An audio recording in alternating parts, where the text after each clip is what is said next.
લક્ષણોની વાત કરીએ તો આપણે જેમ શરદી ઉધરસ થાય કે ભાઈ નાકમાંથી પાણી આવતું હોય, ગળામાં થોડુંક આમ ખરાશ જેવું લાગે, એટલે આપણે જે સીધી સાદી ભાષામાં કહીએ કે વધારે શરદી થઈ હોય ને જે ફીલ થાય ને એ પ્રકારના લક્ષણો આના હોય છે.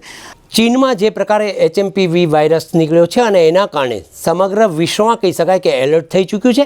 વાત કરવી છે ભાવનગરની. જે પ્રકારે કોરોનાની સ્થિતિ હતી ત્યારબાદ જે પ્રકારે વહીવટીતંત્ર દ્વારા વ્યવસ્થા ગોઠવાતી હતી, આજે ફરી એક વખત રાજ્ય સરકાર અને કેન્દ્ર સરકારની સૂચનાઓ મુજબ જે પ્રકારે ભાવનગરમાં પણ વ્યવસ્થા ગોઠવવામાં આવી છે. ભાવનગરમાં કહી શકાય કે સિવિલ હોસ્પિટલના ઇન્ચાર્જ અધિક્ષક છે આપણી સાથે જોડાયા છે, ડૉક્ટર ચિન્મયભાઈ શાહ. આપણે તેમની સાથે વાત કરવાના છીએ કેવા પ્રકારના રોગના લક્ષણો છે, બચવા માટે શું કરવું છે, ભાવનગરની સિવિલ હોસ્પિટલમાં શું વ્યવસ્થા છે, આ બધી જ વાત આપણે ડૉક્ટર ચિન્મયભાઈ શાહ સાથે કરીશું. ચિન્મયભાઈ, જે પ્રકારે વાયરસની વાત છે ભાવનગરમાં નથી, પરંતુ કેવા પ્રકારના લક્ષણો હોય છે, લોકોએ શું ધ્યાન રાખવું? લક્ષણોની વાત કરીએ તો આપણે જેમ શરદી ઉધરસ થાય કે ભાઈ નાકમાંથી પાણી આવતું હોય, ગળામાં થોડુંક આમ ખરાશ જેવું લાગે, એટલે આપણે જે સીધી સાદી ભાષામાં કહીએ કે વધારે શરદી થઈ હોય ને જે ફીલ થાય ને એ પ્રકારના લક્ષણો આના હોય છે. બાળકો અને વૃદ્ધોમાં થવાના ચાન્સીસ વધારે હોય છે, પણ લોકોએ ગભરાવાની એટલા માટે નથી જરૂર કે 2001થી આ વાયરસ દુનિયામાં છે જ. સૌથી પહેલાં નેધરલેન્ડમાં હતો, પણ હવે ધીમે ધીમે ત્યાં એ લોકોએ ટેસ્ટિંગ કર્યું એટલે પકડાયો.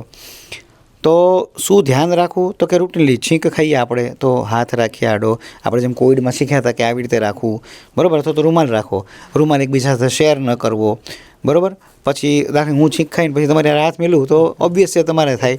એટલે જે રીતના આપણે બીક છે એને ધ્યાનમાં રાખીને એકબીજાને સંપર્કમાંથી ના આવે આવી રીતે થોડુંક ધ્યાન રાખવું જોઈએ કે ભાઈ મેં છીંક ખાધી હોય, બરાબર ને. બાકી આખા શરીરને જેમ કોવિડમાં હતું કે ભાઈ હું ક્યાંય અડું તો મને થઈ જાય, એવું બધું જરા પણ નથી. એટલે એ બાબતે કોઈ બીકવાની જરૂર નથી. બહુ જ એવું લાગે તો ફરીવાર એ જ વસ્તુ કહું છું કે ભાઈ રૂમાલ રાખવો, છીંક ખાઈ અને જવા દેવું.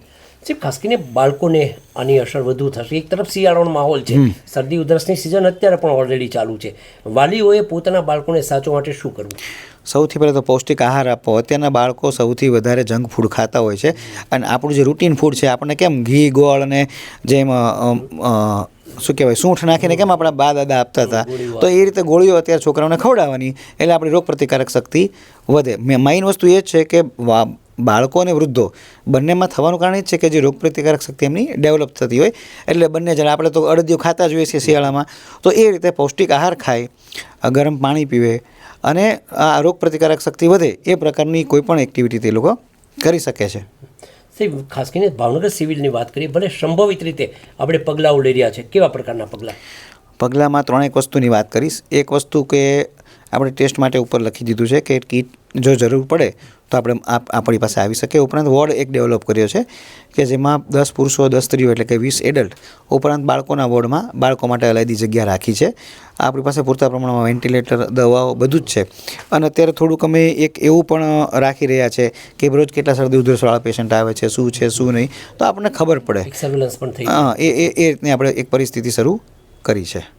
ખાસ કરીને લોકો માટે શું માર્ગદર્શન આપવું છે આપને? ચિંતા ન કરો, ગભરાવો નહીં, કારણ કે ગભરાઈ અને ચિંતા કરીને એટલે આપણી રોગપ્રતિકારક શક્તિ નબળી પડે છે. એટલે સૌથી પહેલાં સ્ટ્રેસ નહીં લેવાનું, અને પહેલાં કીધું એ જ ફરીવાર કહીશ કે વ્યવસ્થિત ખાવા પીવાનું, અને છીંક કેવું આવે તો તરત દવા લેવાની. અને હા, એક ખાસ અગત્યની વસ્તુઓ આપણે છે ને ગુજરાતીમાં એક કહેવત છે કે શરદીમાં તમે એન્ટીબાયોટિક લો તો અઠવાડિયા માટે, ના લો તો 7 દિવસે માટે, બરાબર. તો દરેકમાં એન્ટીબાયોટિકની જરૂર હોતી નથી. ઘણીવાર ઇન્ફેક્ટિવ હોય તો એમાં 100% એન્ટીબાયોટિક જોઈએ, પણ એ આપણે નક્કી નથી કરી શકતા. તો ડૉક્ટરને પૂછ્યા વગર કોઈ પણ એન્ટીબાયોટિક લેવી નહીં.